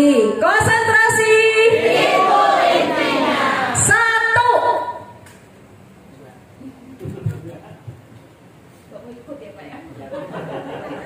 Dua. Tiga. Oh, hebat, masih konsentrasi. Tepuk tangan buat kita semuanya. Alhamdulillah, masih gelas kosong datang ke sini ingin diisi. Lanjut Pak. Nah, ini contoh asesmen diagnostik non kognitif. Nih contohnya, formatnya Bapak Ibu. Bapak Ibu boleh buat yang versi yang lain. Nih contohnya, apa saja aktivitas kamu selama belajar di rumah. Nah, ini contoh, boleh Bapak buat, Ibu buat sebanyak-banyaknya. Kasih waktu, nak, dikumpulkan 2 hari ya nak. Jangan 1 hari, 2 hari, biar anak bisa menceritakan tentang dirinya sendiri, gitu ya. Terus yang kedua, hal apa saja yang paling menyenangkan dan tidak menyenangkan selama belajar dari rumah. Ya, boleh anak nulis, saya belajar suka disuruh jualan. Bu, saya belajar nggak bisa karena pulang sekolah bawa ondel-ondel. Ada Bu, murid saya, sampai guru saya dapat data ini. Bu, ada waktu nggak? Kenapa Ibu? Saya mau ngobrol sama Ibu, murid saya sedang deg-degan. Saya takut, kalau murid perempuan saya takut kan. Pikirannya ada jelek aja, itu kalau ada emak-emak, kalau pulang sekolahnya emak-emak begitu. Ketemu, kenapa saya? Ibu, saya melakukan asesmen diagnostik. Terus saya mendapatkan data murid saya yang perempuan pulang sekolah nemanin ondel-ondel. Astagfirullahaladzim. Siapa itu Ibu? Ibu gak usah tahu lah namanya, tapi datanya. Ternyata guru saya itu hebat juga merahasiakan. Karena apa? Ini data dia sebagai guru. Bagus, supaya takut Bu Yetinya bocor nanti. Tapi saya menghargai. Nah, saya tanya kepada guru saya, Ibu, berarti Ibu, cara Ibu mengajar, cara memberikan tugas, Ibu punya cara-cara untuk merangkul anak Ibu yang wanita atau perempuan tadi. Ya Bu, salah Ibu, selama ini saya suka ngomelin karena dia membuat PR jarang. Tapi latihan di sekolah bagaimana Ibu? Bagus. Oke Ibu jangan menilai dari satu sisi, nilai kompleksitasnya. Oke, gitu. Tahu kan? Supaya kita jangan mengajar mensamaratakan. Bisa itu kita ngajar menemukan anak kita seperti itu, kita memberikan suatu pertolongan pada anak kita. Dengan rangkulan, dengan usapan kepala, anak itu senang, oh guru saya sayang dengan saya. Kok guru saya tahu ya? Kok saya suka disayang? Kok saya suka dibantu? Karena kita punya data. Gitu Bapak Ibu. Lanjut. Oke, ini asesmen ini contoh di saat PJJ dulunya. Nah, mudah-mudahan nggak ada PJJ lagi ya Bapak Ibu ya. Udahlah capek PJJ terus ya. Anak murid kita mau dibawa kemana? Belajar di sekolah aja belum maksimal, apalagi belajar di rumah. Oke, nah yuk kita nonton video yuk. Silakan, selamat menyaksikan tentang asesmen. Ini beliau adalah Direktur GTK ya. Memahami asesmen. Halo Ibu Bapak Guru, salam dan bahagia. Selamat datang dalam modul memahami asesmen. Kali ini kita akan belajar bersama tentang asesmen S for end of learning. Apa ya perbedaannya? Sebelumnya kita segarkan ingatan kita dahulu yuk. Asesmen merupakan proses pengumpulan dan pengolahan informasi untuk mengetahui kebutuhan belajar, perkembangan, dan pencapaian murid. Biasanya kita mendengar kata asesmen, yang segera dipikirkan guru adalah mengisi rapor. Dengan menyelesaikan rapor, guru mendapatkan hasil belajar murid mulai dari nilai tertinggi dan terendah. Artinya, yang menjadi acuan adalah nilai yang diperoleh murid. Akibatnya, hasil asesmen belum dimanfaatkan sebagai umpan balik dan bahan evaluasi guru untuk perbaikan kualitas pembelajaran. Bagaimana disuruh Ibu Bapak Guru? Ada 3 kata yang berkaitan dengan fungsi asesmen. Assessment as learning, assessment for learning, assessment of learning. Assessment as learning artinya assessment sebagai proses pembelajaran. Assessment ini digunakan untuk melakukan refleksi pada proses pembelajaran. Assessment as learning berfungsi sebagai assessment formatif. Ibu Bapak Guru, assessment as learning lebih melibatkan murid secara aktif dalam kegiatan assessment. Mereka diberi pengalaman untuk belajar menjadi penilai bagi dirinya sendiri dan temannya. Penilaian diri atau tadi ya, di saat proses pembelajaran ada penilaian, penilaian diri sendiri. Nah, kalau ini gurunya menyiapkan rubrik diberikan kepada anak-anak. Nah, kalau Bapak Ibu sanggup silakan. Kalau Bapak Ibu nggak sanggup langsung bertanya. Tetapi Bapak Ibu, jawaban dari teman jangan dibiarkan mengawang begitu saja. Bapak Ibu siap dengan dokumen di depan. Langsung Bapak Ibu bisa. Gitu ya. Oke, lanjut. Sendiri dan temannya. Penilaian diri atau self assessment dan penilaian antar teman merupakan contoh assessment as learning. Apakah Ibu Bapak Guru juga menerapkannya di sekolah? Dalam assessment as learning, murid dilibatkan dalam merumuskan prosedur, kriteria maupun rubrik atau pedoman assessment, sehingga mereka tahu apa yang harus dilakukan agar memperoleh capaian pembelajaran yang maksimal. Asesmen diri dan asesmen antar teman juga berfungsi sebagai bahan refleksi diri. Ibu Bapak Guru dapat menggunakannya sebagai data atau informasi untuk mengonfirmasi capaian hasil belajar murid. Sekarang kita ulas kembali ya Ibu Bapak Guru, bagaimana asesmen ini digunakan berdasarkan fungsinya. Secara garis besar kita mengenal fungsi asesmen formatif dan asesmen sumatif. Kita mulai dengan fungsi asesmen formatif, yaitu mendiagnosis kemampuan awal dan kebutuhan belajar murid. Umpan balik bagi guru dan murid untuk memperbaiki proses pembelajaran agar menjadi lebih bermakna, mendiagnosis pemahaman murid dalam aktivitas pembelajaran di kelas, memacu perubahan suasana kelas untuk meningkatkan motivasi belajar murid dengan program-program pembelajaran yang positif, suportif, dan bermakna. Berikutnya adalah assessment for learning atau assessment untuk proses pembelajaran. Assessment digunakan untuk perbaikan proses pembelajaran. Assessment for learning juga berfungsi sebagai assessment formatif.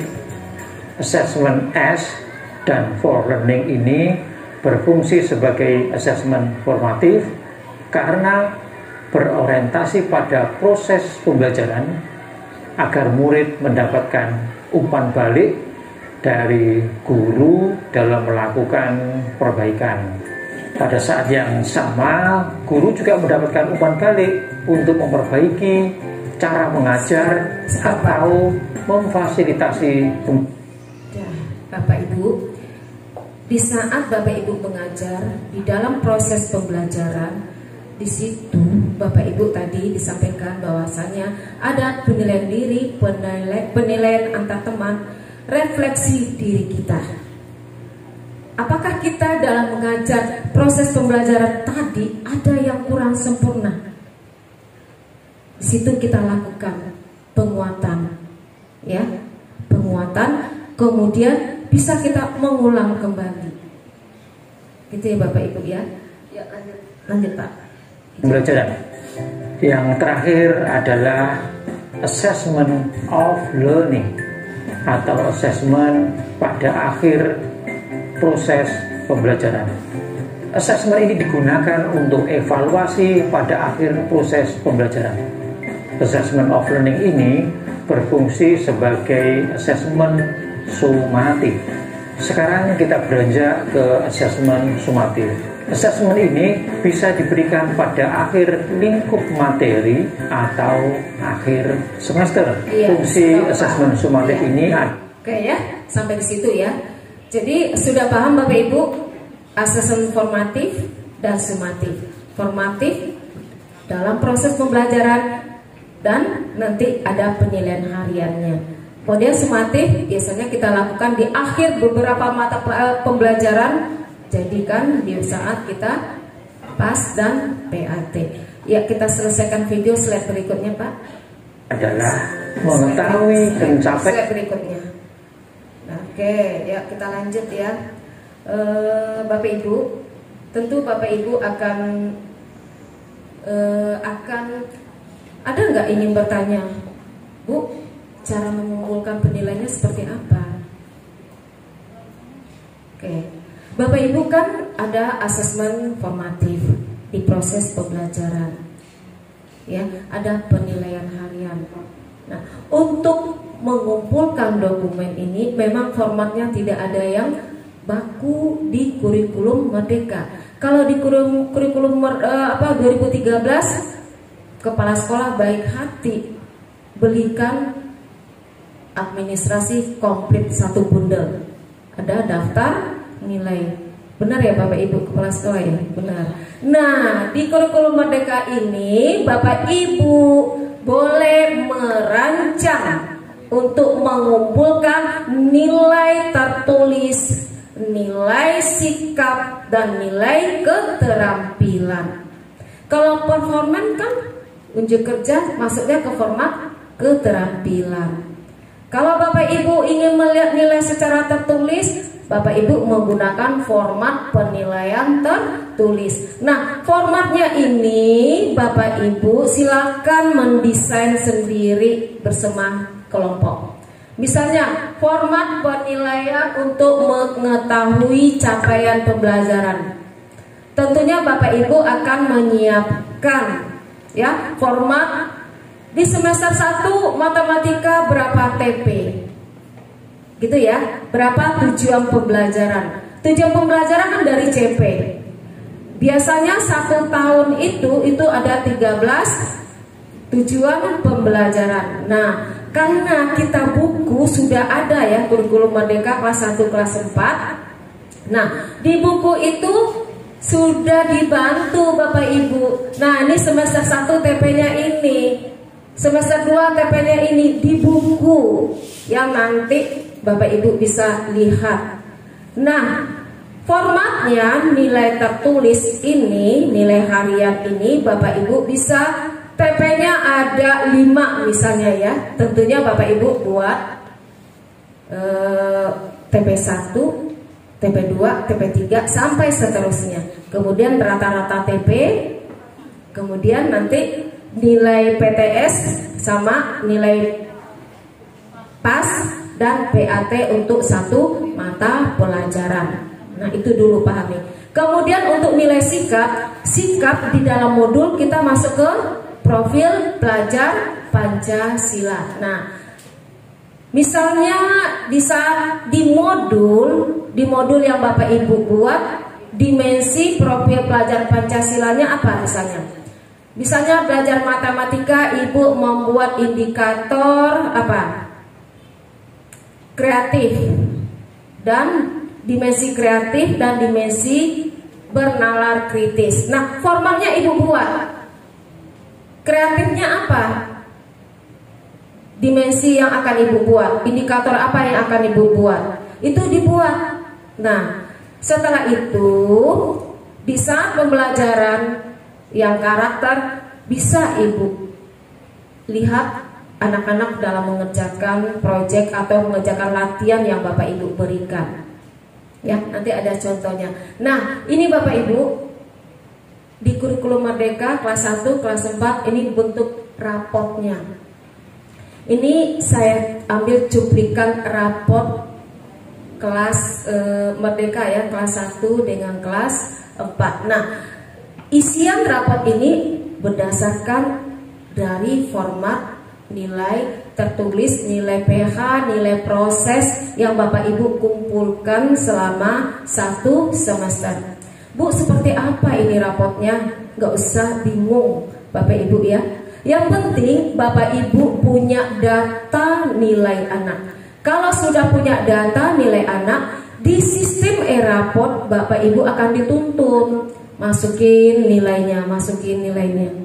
Nah, untuk e-rapot kelas penggerak itu lebih simpel dari rapot 2013. Kalau kelas penggerak rapotnya nanti jadinya hanya 1 lembar saja. Kok 1 lembar? Ada 3 kali, yang satunya biodata, yang satunya tentang eskulnya, kemudian tentang absennya. Nah, mengenai e-rapot ini Bapak Ibu pasti belum puas. Terutama kami yang sudah melakukan 1 tahun, kok di rapot tidak muncul nilai karakternya, di sistemnya belum ada. Padahal di modul kita ada karakter yang kita minta kepada anak. Nah, jadi dari kementerian ini lagi berproses. Mudah-mudahan aja ini, mudah-mudahan aja aplikasinya diupdate lagi. Tapi untuk sementara seperti ini dulu, ya. Artinya Bapak Ibu, nah Bapak Ibu jangan merasa lah nanti di rapot nilainya aspek pengetahuan aja yang dituntut. Bapak Ibu tetap punya data aspek sikap dan aspek keterampilan. Ya, Bapak Ibu punya data. Datanya bagaimana? Ya, Bapak Ibu secara manual mengetik berdasarkan 1 anak juga boleh, 1 anak 1 kertas data. Wow, berat Ibu. Enggak, karena belum terbiasa. Oleh sebab itu, setiap proses pembelajaran Bapak Ibu jangan lupa mencatat perkembangan anak belajar. Oke, ini seperti ini ya. Formatif, sumatif, akhir. Nah, ini kalau harus dipraktekkan menggunakan e-rapotnya harus menggunakan link yang ke Dapodik. Gitu, lanjut Pak. Oke, ini lanjutannya. Ya, lanjut Pak. Terakhir, ini proses-proses ya inputannya. Nanti Bapak Ibu bisa lihat karena materi ini sudah saya kasih. Berikut rapotnya. Nah, ini hasil inputan proses jadilah rapot. Nah, rapotnya seperti itu aja Bapak Ibu. Ini kelas berapa ini? Kelas 1. Ada berapa mata pelajaran? Agama, Pancasila, Bahasa Indonesia, Matematika. Ada 4. Nah, di saat Bapak Ibu input data-data berdasarkan nilai-nilai dari tujuan pembelajaran yang sudah Bapak Ibu hitung, hasil hitungannya Ibu input, dapat nilainya, kemudian ada capaian kompetensi. Contoh ini untuk Edo, Pancasilanya menunjukkan pemahaman terhadap Pancasila dan mampu menerapkan dalam kehidupan sehari-hari. Kemudian perlu bantuan dalam membedakan hak dan kewajiban. Dari mana dapatnya ini? Dari rangkaian nilai yang Ibu input di TP. Ya, itu langsung terbaca di dalam deskripsi capaian kompetensinya. Gitu ya Bapak Ibu.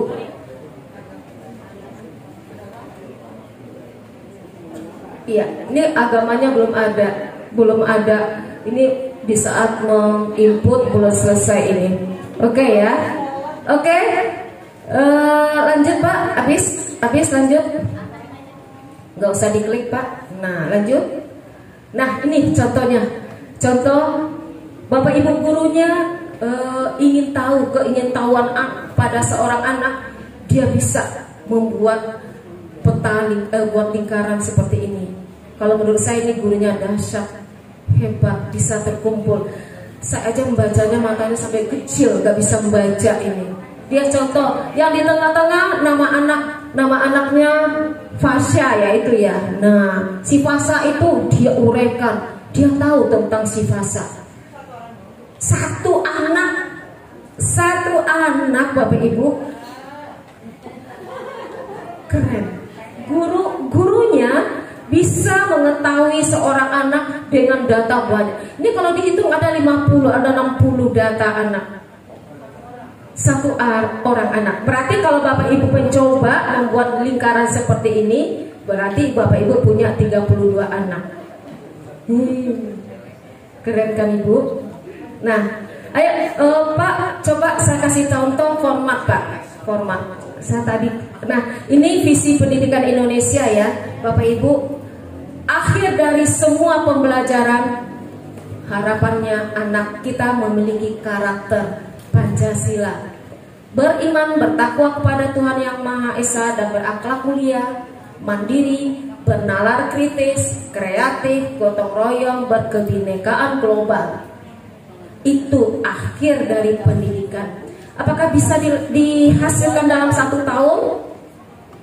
Belum tentu, tetapi yakin Bapak Ibu harus berproses semuanya. Coba Pak, saya akan memberikan contoh format penilaian tadi melalui WA Bapak. Buka WA Bapak Pak. Nah sebelumnya Pak, sebelum ada satu lagi.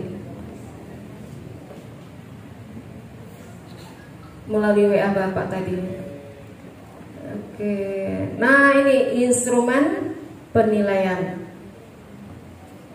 Nah, ini contoh ya. Oh, berarti isinya ini ya. Nah, satu lagi sepertinya, Pak. Satu lagi ada 2 yang merdeka, Pak, yang merdeka.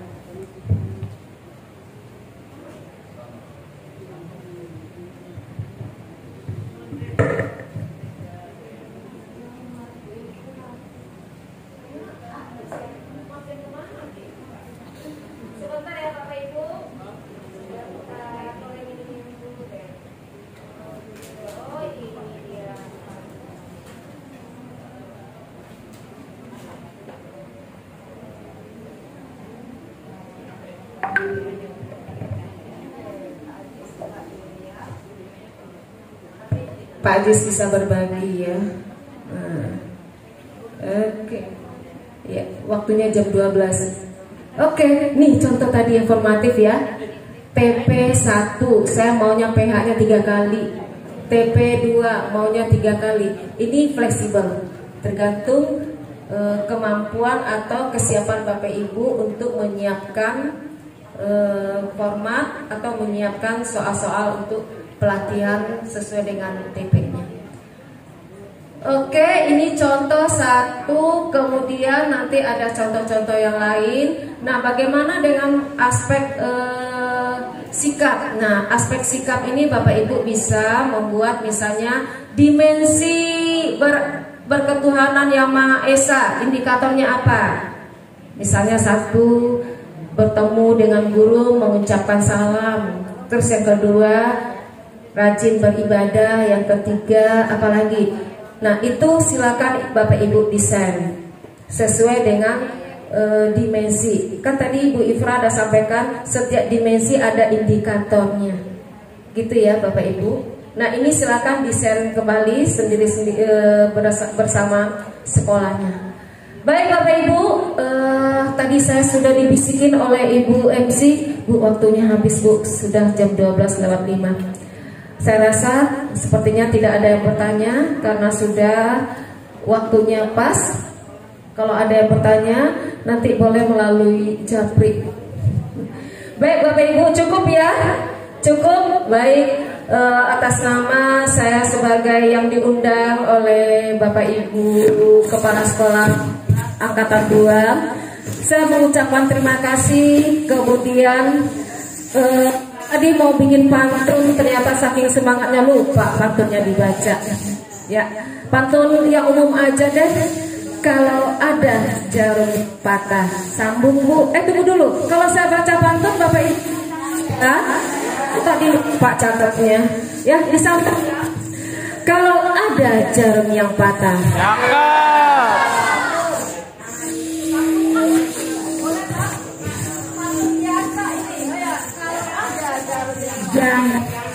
jangan disimpan di dalam peti.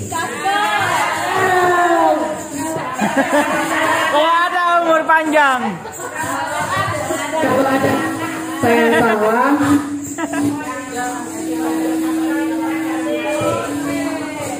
Baik, kalau ada jarum yang patah, jangan disimpan dalam peti.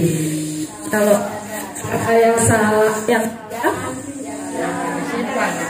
jangan simpan di dalam hati, dimaafkan. Baik Bapak Ibu, terima kasih kedua hari ini. Semoga apa yang kami sampaikan bermanfaat dan membuat sekolah penggerak berbeda dari sebelumnya. Mudah-mudahan setelah berlanjut ya. Kalau ada umur panjang, jangan lupa menumpang mandi. Kita berjumpa kembali. Wassalamualaikum warahmatullahi wabarakatuh.